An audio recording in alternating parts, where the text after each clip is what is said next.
Hello guys, ഷിൽനെക്സ് സ്റ്റോറീസിലെ മറ്റൊരു എപ്പിസോഡിലേക്ക് സ്വാഗതം. അപ്പോൾ നമ്മുടെ ആൻഡമാനിലുള്ള ഡേ 4 ആണ് ഇന്ന് നമ്മൾ ഹാവ്ലോക്ക് ഐലൻഡിൽ നിന്ന് നീൽ ഐലൻഡിലേക്ക് പോവുകയാണ്. നീൽ ഐലൻഡിൻ്റെ പ്രത്യേകത എന്താണെന്ന് വെച്ചാൽ അവിടെ മെയിനായിട്ട് 3 ബീച്ചസ് ഉണ്ട്. ഭരത്പൂർ ബീച്ച്, ലക്ഷ്മൺപൂർ ബീച്ച്, പിന്നെ സീതാപൂർ ബീച്ച്.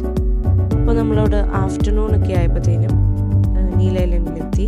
ഹോട്ടലിൽ ഇതാണ് നമ്മൾ ചെക്ക് ഇൻ ചെയ്യാൻ പോകുന്ന ഹോട്ടൽ, TSG ഹോട്ടൽ. അവിടെ ചെക്ക് ഇൻ ചെയ്തു. നല്ലൊരു എൻവയൺമെൻറ്റുള്ള ഹോട്ടലാണ്. ഒരു വുഡൻ ഫ്രെയിം വർക്കിലേക്ക് ചെയ്തേക്കുന്ന ഒരു ഹോട്ടലാണ്. പിന്നെ നമ്മൾ റെൻ്റ് ബൈക്ക് എടുത്തിട്ട് ഭരത്പൂർ ബീച്ചിലേക്ക് പോവുകയാണ്. അതാണ് അവിടുത്തെ മെയിൻ ബീച്ച്.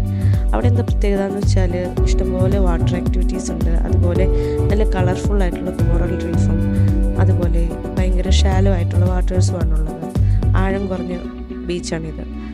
അപ്പോൾ നമ്മൾ ഇവിടെ ഗ്ലാസ് ബോട്ട് റൈഡിംഗ് ആണ് ചൂസ് ചെയ്തേക്കുന്നത്. അങ്ങനെയാകുമ്പോൾ നമുക്ക് ആ ബോട്ടിൽ കയറിയിട്ട് ബോട്ടിൻ്റെ അടിയിൽ ഗ്ലാസ് ആണ്. അപ്പോൾ ആ ഗ്ലാസ്സിൽ കൂടെ നമുക്ക് വെള്ളവും അതുപോലെ കോറൽ റീഫും ഫിഷസിനെയൊക്കെ കണ്ടിങ്ങനെ പോവാം. അതുപോലെ തന്നെ ഇങ്ങനെ നമ്മൾ പോയിക്കൊണ്ടിരിക്കുകയാണ് ഗ്ലാസ് ബോട്ടിൽ. അതിൻ്റെ ചുറ്റും വേറെ ആക്ടിവിറ്റീസ് നടക്കുന്നുണ്ട്. കണ്ടോ, ജെറ്റ് സ്കൈ പോകുന്നത് കണ്ടോ. നമ്മൾ ഓൾറെഡി പോർട്ട് ബ്ലെയറിൽ ചെയ്തുകൊണ്ടാണ് ഇവിടെ ചെയ്യാത്തത്. ആ ഗ്ലാസ്സിൽ കൂടെ നമുക്ക് ഇഷ്ടംപോലെ മീനുകളെ കാണാം, അതുപോലെ കോറൽ റീഫ് കാണാം. ഇതിൽ ക്ലിയർ ആവുന്നുണ്ടോ എന്നറിയില്ല, പക്ഷെ നമുക്കത് ശരിക്കും കാണാൻ പറ്റുന്നുണ്ട്. അങ്ങനെ നമ്മൾ ഗ്ലാസ് ബോട്ട് റൈഡിങ് ഒരു 1 hour ഉണ്ടാവും. അത് പോയിട്ട് തിരിച്ചു വരാൻ. അങ്ങനെ നമ്മൾ പോയി തിരിച്ചു വന്നു. ഇങ്ങനെ ബീച്ചിൽ കൂടെ നോക്കുകയാണ്. ഇവിടെ എല്ലാവരും ബീച്ചിൽ ഗ്രൗണ്ടാക്കി മാറ്റി ക്രിക്കറ്റൊക്കെ കളിച്ചുകൊണ്ടിരിക്കുകയാണ്, കുട്ടികളും മുതിർന്നവരും. ഇവിടെ ബീച്ച് നല്ല വൈഡായിട്ട് കിടക്കുകയാണ്. മെയിനായിട്ട് എന്താണെന്ന് വെച്ചാൽ വെള്ളം ഇറങ്ങിക്കിടക്കുമായിരിക്കും. ഒരു വൈകിട്ടൊക്കെ ആകുമ്പോഴത്തേനും വെള്ളം തിരിച്ച് കയറും ബീച്ചിൽ നിന്ന് വെള്ളം തിരിച്ച് കയറും.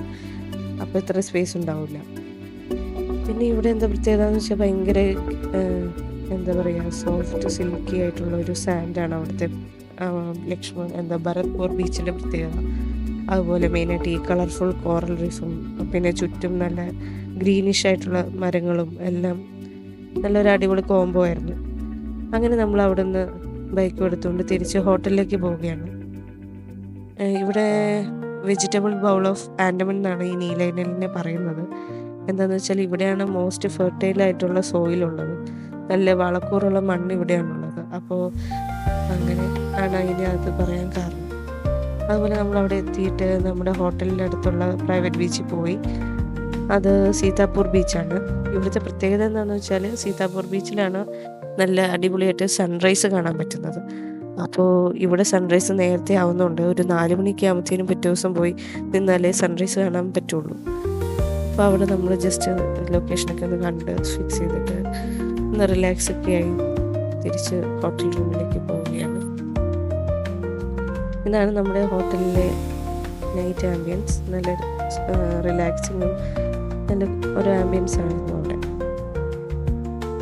പിറ്റേ ദിവസം നമുക്ക് രാവിലെ നേരത്തെ എഴുന്നേറ്റ് സൺറൈസ് കാണാനുള്ളതാണ്. അപ്പോൾ ഗൈസ്, ഇത്രയേ ഉള്ളൂ ഇന്നത്തെ എപ്പിസോഡ്. നാളത്തെ എപ്പിസോഡിനായിട്ട് കാത്തിരിക്കുക.